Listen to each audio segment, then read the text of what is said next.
Hi, I'm Mary Reynolds, and I used to be a landscape designer, and now I write books and totter around my land, and I design ARKs, acts of restorative kindness, but they're really wildlife habitats and food gardens, and helping people understand that gardens of non-native plants are part of an old world and we have to build a new one as quickly as possible.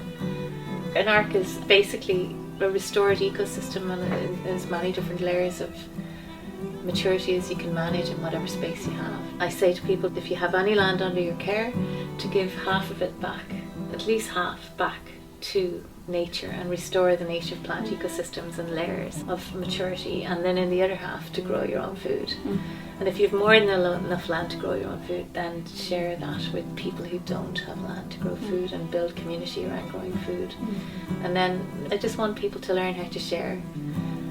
If you build an ARK, you root it into your land, all of a sudden your land becomes sacred, important, it's deep. You're weaving yourself back into the role where we're supposed to be the spiders at the centre of this web of life. We have to reweave it all back together again.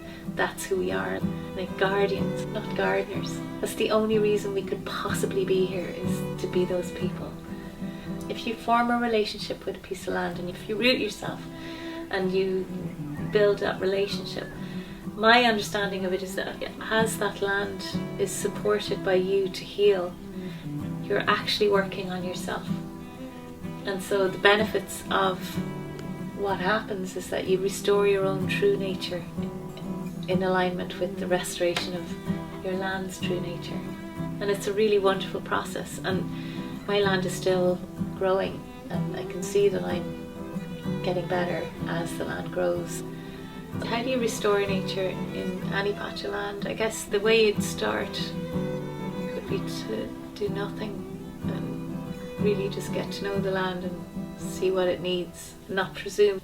But I would always start with the seed bank. Generally the earth, there's 5,000 seeds in every square foot of soil, and they need about a 30th of a second's worth of light to be activated. And generally the earth will send up whatever seeds are needed to restore each particular patch of land. So that's understanding that she knows best